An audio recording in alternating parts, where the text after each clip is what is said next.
بسم اللہ الرحمن الرحیم۔ السلام علیکم۔ الحمدللہ والصلاة والسلام علی رسول اللہ وعلی آلہ وصحبہ اجمعین۔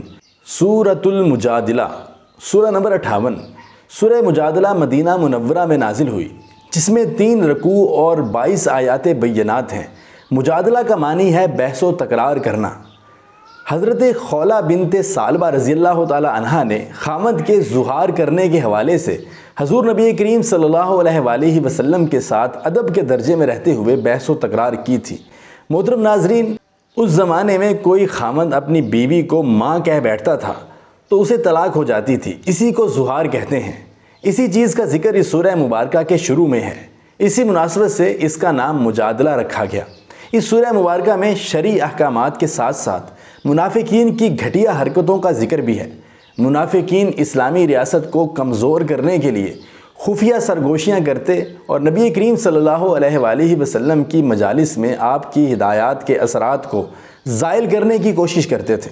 چنانچہ ایسی سرگوشیوں سے منع کرنے کے ساتھ ساتھ حزب الشیطان کی 4 علامات اور حزب اللہ کی 7 صفات بھی بیان کی گئی ہیں۔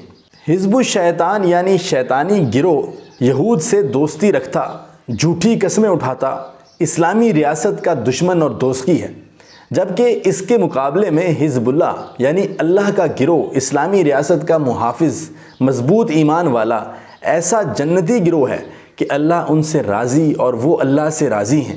اس سورہ مبارکہ کی خاص بات یہ ہے کہ اس میں آداب مجلس کے ضمن میں یہ ہدایت دی گئی کہ مجلس میں سمٹ کر بیٹھنا چاہیے تاکہ آنے والوں کے لیے کشادگی ہو، اور جب امیر مجلس کسی کو اٹھنے کا کہے تو فوراً اٹھ جانا چاہیے۔